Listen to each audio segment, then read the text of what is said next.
That took a dark turn. I'm not even going to bother wearing this. This is too serious of an episode.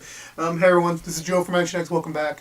Welcome to What's on the Tube, or welcome back if this is your all over the place today. It's been a very long day. It's been a very big day to the beginning of I think, the longest week of my life. I was watching Crisis Infinite Earths earlier, but you'll hear my thoughts on that eventually. But we're here to talk today about the rookie winter finale, and oh my god, this is going to be the longest, more than 2 freaking months for this conclusion. When I was, because the thing is that, guys, as many of you know, I operate on a school schedule and a work schedule, so my time to do these episodes are very limited. So I'm always checking the time codes the video and the episode. That's not a bad side to say that, I'm trying to figure out if this episode's almost over or anything. Not in the aspect of it was a bad episode. This was another great episode, and definitely an episode where it's like, holy crap, they went there. I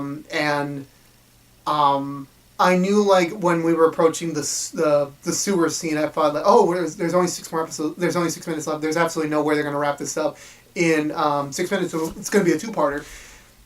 And I gotta say, that that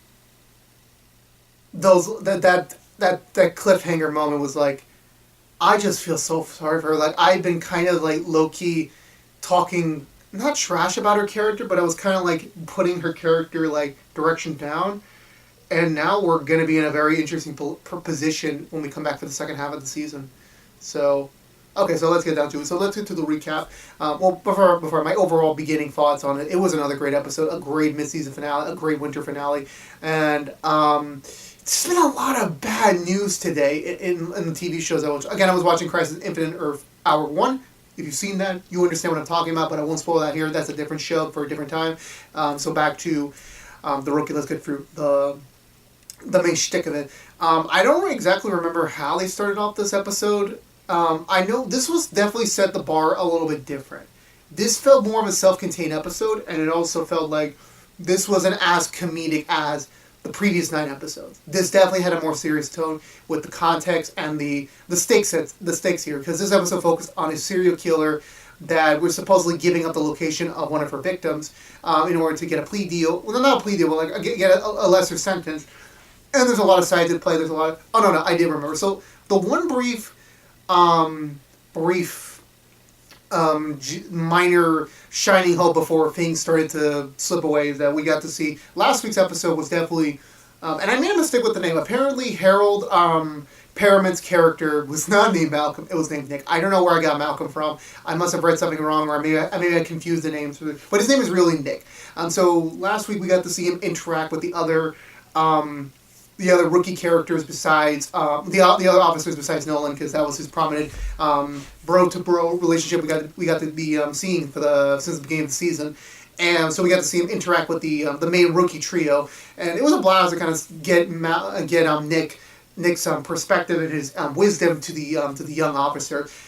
Chen is trying to give them more beer because they're trying to have a good time or whatever, and she meets a guy, and it's okay, so maybe she's gonna get her own because the other thing is that for Lucy this season, or at least since the breakup with Nolan, is that I haven't really been seeing besides we know she has parent issues something like that. I forgot what was the content of that, or at least I can't find the right words to explain it. She's kind of been everywhere this season, and there really hasn't been a more focused, sustainable where is she going. We know she's trying to find her own identity, but with everything else going on with the story, it's really been she's been kind of being sidestepped a little bit. Her character is always the last, and that's just my personal opinion. I feel like Lucy's always getting the short end of the stick with these character development. She is getting something, but she isn't getting the more of it as we've been seeing with Nolan and Wes and Bradford and Diaz and all the rest of the cast, and so she's kind of been getting it. So when we meet this I think it's Caleb, this Caleb guy, I instantly thought that okay, maybe they're setting him up to be her potential love interest, similar to when Wesley was introduced for Diaz in season 1. I thought, maybe they're gonna start something off, and then we're gonna get to somewhere more romantic down the second half of the season. Or maybe I could have honestly thought maybe he got scared away with the whole like she's a cop routine thing. Maybe, who knows? And their initial they have a spark, sort of say. But it's interrupted because Chen's police instincts kicked in, and she kind of had to arrest someone for stealing the phone. That kind of sidesteps that whole thing. So we get back to the main plot where all the cops are it's all hands on deck with this case, and we got to see every officer in the department is focusing on this main case where this serial killer is being transported to their station because she has agreed to give the location of a few of her victims during her spree in order to get a better deal with the court when it comes to sentencing. A lot of people are saying that the person in charge of this investigation is only doing this to kind of put her behind bars and kind of have a great win in his character because he apparently is running for DA. Kind of a douchebag, this guy. I did not instantly like his character at all, and obviously Nick is opposing him because Nick has been involved with this case with so many years, and he has another personal stake in this, which I'll get to in a moment, and he's not happy that the fact that only 3 of the families are getting resolutions, while the rest of her victims are just pretty much being sidestepped in order to get her behind bars, where in reality she should be charged for everything. Which the thing is I understand that yes, you should charge everyone. Everyone should have some resolution. I get that, but the problem is that we need to get her behind bars. So in my personal belief, as long as she's behind bars, we'll focus on the rest later, but we need to get this woman out of the streets. And that I honestly would have went with that the other guy. I would have went with him just to get him away, just to get her behind bars forever. I would have done that. You got to think of the long-term plan here. But then again, did he have ulterior motivations with his campaign? I don't know. He's just really just there to be a nuisance. So we get to everyone's on hand on deck. Everyone's kind of being assigned to what they're doing with the whole thing. Obviously, before I continue when we get to the more dramatic part of the episode, the Caleb guy actually does show up at the station, gives Lucy his number to kind of maybe get a drink sometime when she's ready. I honestly felt like Bradford has definitely switched from, and again, thankfully, this has definitely switched from when I was beginning the season review, when I was beginning the whole season, I initially thought that maybe they were setting something up between Chen and Bradford. But the longer this has gone on, my theory has just been squelched to the ground, so I don't believe that. The more now with this episode, I do definitely see him as he's not only her TO, but he's also feeling a brotherly responsibility to her, like a big brother sort of thing, and that's kind of sweet. And there was definitely some hey, this is my sister, this is my sister. I'm pretty sure. I don't think he thinks of her as a daughter or anything. You gotta cool it, bro. He's looking out for her best intentions, obviously. So, but then we get to the actual meat of the episode. So we get to see this this cat. And it's kind of funny because they're filling in a lot of paperwork, but this is actually a pretty serious thing. And immediately once we see her, I don't understand. It's something about Nolan. Nolan always brings a certain charm in people, for better or for worse. As she immediately takes a liking to Nolan, oh god, oh no. So we see that. And they're all, I think this is where they all just head off into the woods to kind of look for the first body. We get to see more of Nick's resentment towards the person who's making this deal to we're not doing this for the right reasons, you're just doing this for your campaign. And it's hey, we're getting a resolution for 3 people. I mean, isn't that a win? But again, no one's really thinking about everyone's just thinking about getting her away. She's obviously trying to tease Nolan a little bit, kind of trying to get attention while Nolan's trying to be nice to her, so to speak. Nolan's just too nice to people. He's got to stop that. And I can't really say that because I'm like that with people, so I can't really speak for him as well. Another thing I should also play note here is that most of the existing storylines are another thing is they're sidestep for this episode to focus on the serial killer case. So Harper's progression with her daughter. Wes is pretty much not even in this episode. Wes is there for a couple of moments, couple of lines, but he's not really in this episode. He's really side. He's not even featured in this because there's just so much going on with every other character. Wes had to be sidelined a little bit, which is fair. He's gotten a lot of attention in the last few weeks, so that's perfectly fine in my books. They get to a resting spot for a little bit because she says hey, we're gonna do a lot of walking, so you might as well just try to rest a little bit. And they get gunshots on them, which immediately felt oh crap, someone's trying to free her. But it turns out it was actually one of the victims husbands who's trying to like, hey, I'm not getting any resolution for this. I need to kill this this bitch. Pardon my language. Nick immediately feels for this guy because Nick has been spending a lot of time with all the victims, trying to like comfort them and like, hey, listen, we're gonna get her, but you just gotta wait. You gotta wait. And then some people, they just can't wait anymore, and it's a lot to take in, and it's like, I don't know what he was definitely feeling. I don't understand personally, but I just feel really bad for him. Like, he's doing this for the right reasons, but just not in the right way.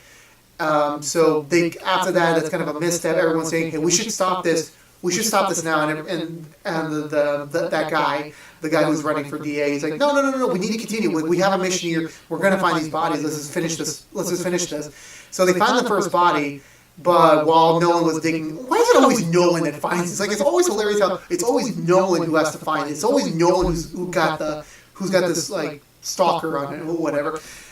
He finds another body, and this was not in the records. And this body was too fresh to be like that. It's just way too fresh to figure. It's just way too fresh for the active serial killer on track, because apparently it's 6 months, the body they estimated, while the other body was like already skeleton. It was been like years since she was buried. So now they're figuring, is there another serial killer out there? Did she secretly sneak off? It's like they're all trying to like pinpoint back to her. And this kind of get a little bit lost here, because like they pretty much imprisoned the serial killer for like majority of the rest of the episode. She's kind of just like in the holding while they're trying to figure out the next step. Everyone's trying to figure out who's this body, how recent is it. They're slowly trying to figure out the pieces.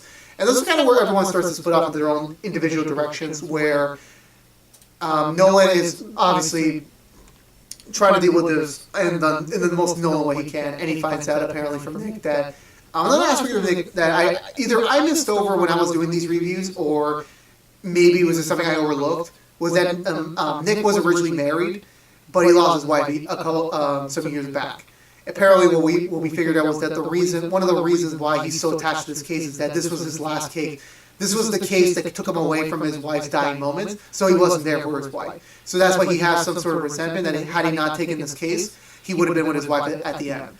So he needs to see this case through, which is understandable. It's perfectly fine. But Nolan's obviously like, but you're too attached to this, you're too obsessed with this, you need to let go a little bit, you need to forgive yourself, and he's not having it. He kind of has some final words with her, and that kind of, I think that was it for her role in the episode. But Nolan does get a lead from does get some sort of lead, like the soil, some of the soil particles from the more recent body matches it's a specific soil that isn't from the forest area, so maybe they can use it to pinpoint where maybe that the body was originally held. And they managed to find it. They managed to connect between an old zoo, an old abandoned zoo in the LA area. So he and Harper goes to investigate. Meanwhile, the Lieutenant Bradford front, they kind of morally teamed up with Nick from the rest of the episode onwards, as Nick decides to look into the cell of the serial killer, try and find any sort of clues. And they do find something in a book, and it turns out to be a cipher of some sort with a name. And they go into the apartment of this person, but they don't find him. But they do find pictures of Nick's wife, realizing to Nick, like, this is all been to like get another jab at Nick from the serial killer about his failures. And I definitely felt for him, like, is this all about him, or is like, what's going on here? I'm really curious about what her endgame is. And then we get to the zoo. Harper and Nolan do find another potential victim tied up, but still alive. However, before they're able to free her, Nolan catches the potential kidnapper across the window, and he goes after them. And immediately, once you go to an underground sewer system, like, I don't know why, it's like you always are going to get fucked up there. Like, Batman in the Dark Knight Rises go inside the sewer system. He gets his ass kicked by Bane. The Flash goes into a sewer to fight Gorilla Grodd. He nearly dies. So it's always something about heroes going into the sewer system. Never do it because you're going to get back. Oh, Spider-Man and the Amazing Spider-Man got his ass kicked by the lizard, if you remember that reference. So Nolan finds him, but he does get his ass whooped, and he's almost killed by drowning from him. But however, Harper shows up in the nick of time to save him. But before they're able to keep the chase going, the perpetrator locks the door behind them, and they're not able to get through them, so they kind of lose the trace there. So they all. Also, another thing before I wrap this up, the recap was that Diaz and Wesley, so also, their subplot was also there. Wesley's apparently not doing his job anymore, and he's like drinking while on the medication, which is definitely not a no, don't do that. And he's lying to Diaz, and at the end of the episode, Diaz finds him on the couch, kind of passed out. She initially gets scared that, is he dead? But it's like, oh no, he's not dead, but it's like, he has a problem. And it's another thing that we have to definitely explore when we come back. What is Wesley's direction moving forward with this? Can he even survive this experience now post the accident? But let's go back to the main to plot A, the main storyline to wrap it up. All the officers, all the main characters kind of regroup back at the base. Gray gives them a speech like, "Hey, listen, we saved someone, we got someone, we got a lead." They figure out the guy that is from the cipher is already apparently they couldn't find him, but they're still looking for him. And it's like, listen, it's still a victory. We still saved someone. We're gonna get this. We're gonna get her. Is this gonna take time? So everyone's kind of like they split up from there. Chen is about to go home and sleep, but Bradford does give him like, and I swear to God, this is gonna come back to bite Bradford in the ass when we eventually come back. Bradford say, "Hey, listen, you are not gonna sleep this off. You need to go out, do something, and then go to sleep." And of course he said, "You should get a drink with a guy." Obviously he's meaning like, go out with Caleb. You deserve a win. And she does. And we get to see them like kind of like being like a little goofy, like, "Hey, listen." And the way Caleb was like, okay, he's gonna be that nice, sweet boyfriend that's like Chen's gonna rely to whenever the girl gets cut her job. And we cut back to Nolan, who's out to stay a little longer to kind of like help Nick during this time period, because like Nick didn't get to go home. He's still trying to figure out this case, and Nolan's still trying to convince him, "Hey, listen, you got to move on. You got to take the right steps and not focus on her anymore. And sort of like let her control over you, like go away." But that conversation's quickly gone away when Gray announces, "Hey, we found another body." It turns out to be the guy from the cipher. And so it's like, so if it wasn't the guy from the cipher who tried to kill Nolan, then who did it? And it was like, that's weird, that's suspicious. We cut back to the bar, and they did such a freaking amazing job with the music and the editing, where it's like, they changed the music slowly to like, go from like, this was a fun day, but then it was like, sort of a call, sort of like a reference to how real life, like, and I hate to say it on such a friendly show, like, whenever someone's trying to get someone drugged up to kind of like do something with them, like without their conscious active, and with them passed out, this is sort of like mimicking that, but he has a much more darker motivation. The moment where Chen drops her phone by accident and he puts it in the back pocket, and that's when the music suddenly changes. Like, oh no, they all got played, and he puts her in the back of her car while she's drugged up, and like. And Bradford was the one who said, "Go and do it." It's like, oh my God. They're all gonna feel like crap when we come back from the break. And she gets put in the car, and that's sort of where we end the first half of season 2. And I was like, they fucking went there. Like, they're going to do this. Something's bad's gonna happen to her, no matter what. And the fact we have to wait nearly more than 2 months for this conclusion. This is going to be a freaking long. This is going to be a long hiatus from now until then. And yeah, that's kind of where we end the episode. And Jesus Christ, they did such a freaking amazing job with this whole episode. They kept like the Rookie is supposed to be more of a comedic, lighthearted show with serious moments. This felt like a whole serious episode from 95% on it. And they did such a freaking good job with this. And I really feel sorry for Lucy. Like, Lucy cannot catch a break in this show. Like, she finds Nolan, but they can't be together.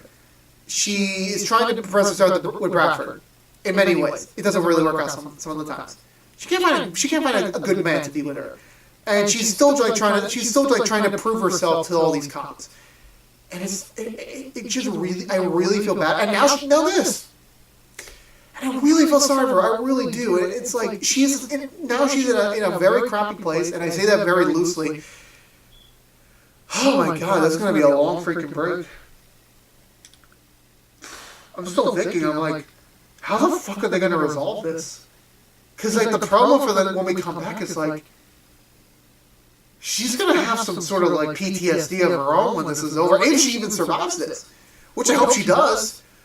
Because this is going to propel her character and everyone else going forward. Like, this is not going to be a simple, like, rescue. it's gonna be something more when we come back. And and I honestly, again, the date, like when they reveal like this is not coming back till February 23rd, it's like, fuck, we're gonna have to wait 2 months for this. Okay, so calm down a little bit. There's a lot of questions to be had. I'm very curious to see how things are going to progress when we go further. And yeah, I'm still really baffled. Another great episode. 2 thumbs up, by the way, before I forget. I'm really dumbfounded. Like, where are they going to resolve this? Like, what is the plan here? Like, is he connected with her? Is this like separate things? Was he inspired by her? Like, was he like, what is going on? Jesus Christ, this season's been amazing so far, and it's like, I really can't wait till February when we come back. I really can't wait. And Jesus Christ, I'm still in shock. I'm still like, my mind is still processing so many things, and it doesn't help that I have a lot of crap to do this week. So, and we also got the Nancy Drew mid-season finale coming up. So it's like, Jesus Christ, I know there's 2 separate shows. I get that, but still, I just don't know how to properly end this, like properly. Yeah, I think that's the best way to end it. So that was it.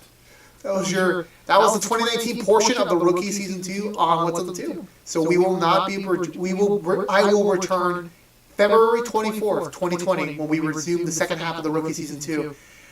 It's going to be a long one.